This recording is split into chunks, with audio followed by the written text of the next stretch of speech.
Malam. Saya dapat tugas dari sekolah untuk mewawancarai Bapak tentang perihal beberapa peraturan di perusahaan Bapak. Ya, Bisa kita mulai sekarang, Pak? silakan. Baik, terkait bab 1 tentang penggajian pegawai, ada 4 pertanyaan yang akan saya tanyakan. Yang pertama, bagaimanakah sistem penggajian Bapak bekerja? Untuk sistem penggajian di perusahaan kita itu dibagi menjadi 2 kelompok. Kelompok pertama untuk penggajian bulanan dan penggajian harian. Untuk penggajian bulanan itu dipecah lagi menjadi 2 kelompok juga, untuk penggajian staf dan penggajian karyawan bulanan. Terus untuk yang kedua, untuk yang harian, penggajiannya juga tetap tiap 1 bulan sekali, cuman untuk periode penggajiannya dibedakan dengan yang bulanan. Yang di bulanan untuk periode penggajian setiap tanggal 20, sedangkan untuk harian periode penggajian setiap tanggal 30. Untuk pertanyaan kedua, tunjangan apa saja yang Bapak dapatkan selama bekerja di perusahaan ini?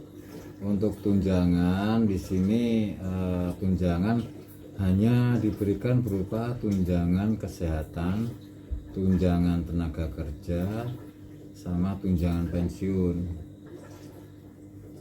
Untuk pertanyaan ketiga, bagaimana prosedur penggajian di perusahaan ini, Pak? Prosedur penggajian di sini menggunakan sistem UMK. Seperti di Kabupaten Karawang itu untuk UMK semua karyawan dari yang baru dengan yang lama itu sama sesuai dengan UMK. Tapi untuk yang karyawan lama dibedakan untuk nominalnya. Dan untuk sistem penggajiannya seperti yang saya sebutkan di depan tadi, itu sesuai dengan kriteria masing-masing. Ada yang karyawan bulanan, ada yang karyawan harian. Untuk pertanyaan terakhir, apakah absensi berpengaruh dalam gaji? Untuk absensi sedikit berpengaruh, itu tergantung dari selama 1 periode dalam bulan penggajian. Jika karyawan tidak masuk atau absensinya tidak genap, tergantung dari alasan dia kenapa tidak masuk. Kalau sakit ataupun cuti itu tidak berpengaruh dengan penggajian. Sedangkan untuk dia tidak masuk kerja tanpa alasan itu berpengaruh dari penggajian nanti. Selanjutnya, Pak, terkait bab 2, terkait penghargaan pegawai ada 3 pertanyaan. Ya. Untuk pertanyaan pertama, karyawan seperti apa yang pantas untuk mendapatkan penghargaan? Untuk penghargaan, semua karyawan berhak untuk mendapatkan penghargaan. Tapi untuk segi kepantasan, karyawan yang berprestasi terutama yang akan mendapatkan penghargaan. Seperti contohnya, dia berprestasi dalam hal inovasi atau improvisasi atau kemampuan dia, dan di setiap tahunnya nanti dia akan diberikan suatu penghargaan, dan penghargaan itu akan diberikan setiap tanggal 17 Agustus. Untuk pertanyaan kedua, jenis penghargaan apa saja yang diberikan oleh perusahaan ini, Pak? Kalau untuk jenis penghargaan itu biasanya dari perusahaan memberikan piagam penghargaan dan juga uang pembinaan. Dan untuk pertanyaan selanjutnya, apakah Bapak selama bekerja pernah mendapatkan penghargaan? Kalau untuk penghargaan, saya pernah dapat penghargaan sekali dari tahun kemarin. Tahun kemarin saya dapat penghargaan, ya lumayan lah. Untuk penghargaannya itu waktu dilaksanakan upacara 17 Agustus memperingati kemerdekaan Republik Indonesia kemarin.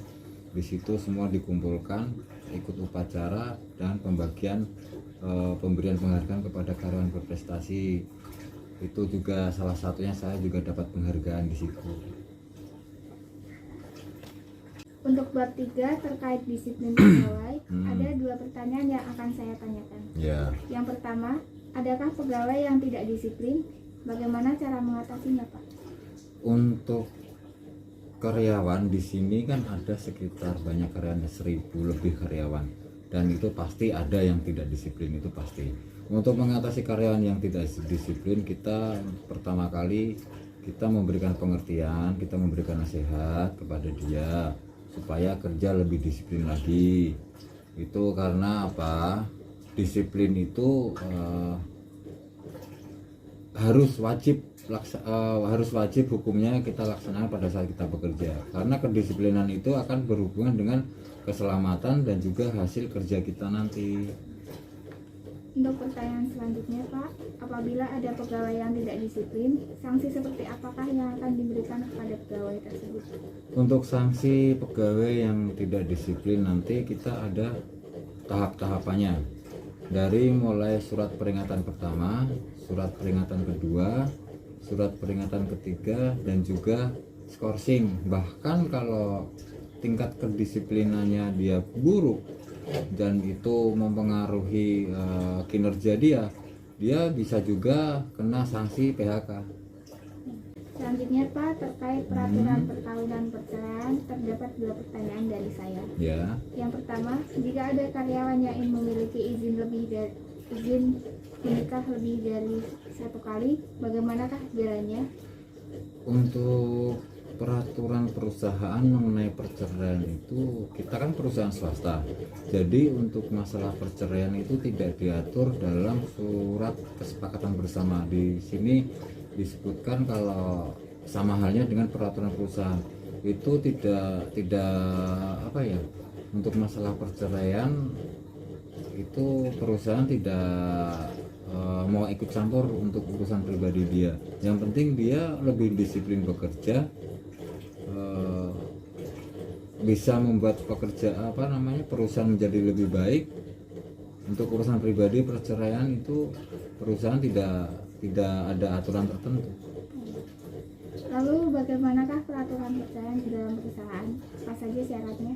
Sama seperti yang saya jelaskan tadi, perusahaan tidak mempersyaratkan apapun. Untuk perceraian, pernikahan itu ranah pribadi masing-masing karyawan.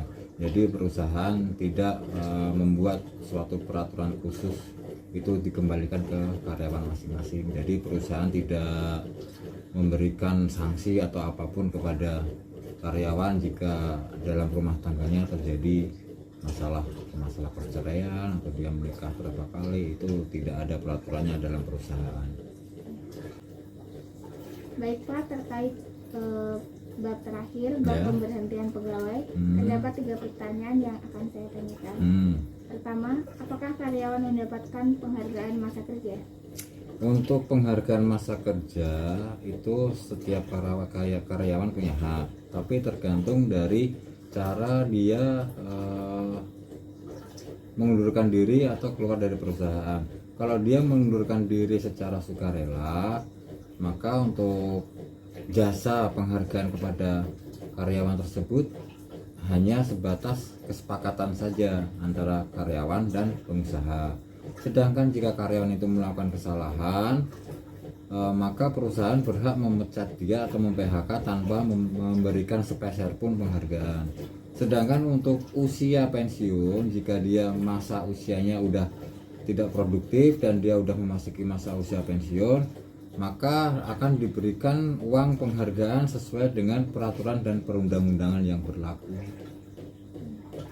Untuk pertanyaan kedua Pak, apakah pegawai dapat menolak surat pemberhentian pegawai? Untuk karyawan yang diberhentikan itu bisa difasilitasi oleh serikat. Jadi karyawan bisa menolak, juga bisa menerima sesuai dengan peraturan perundang-undangan, apakah itu atas dasar kesalahan perusahaan atau kesalahan karyawan, itu bisa dinegosiasikan dan ditengahi oleh serikat pekerja yang ada di perusahaan. Untuk pertanyaan terakhir Pak, jaminan apa saja yang diberikan dari pihak perusahaan kepada pegawai? Untuk jaminan sama seperti tunjangan, jadi kita ada jaminan kesehatan, jaminan kesejahteraan, jaminan tenaga kerja, dan juga jaminan pensiun. Jaminan tenaga kerja dan jaminan pensiun itu nanti akan diberikan pada saat kita sudah berhenti bekerja di perusahaan tersebut. Baik Pak, terima kasih Ya. atas jawaban yang Bapak berikan pada saya. Sama-sama Mbak.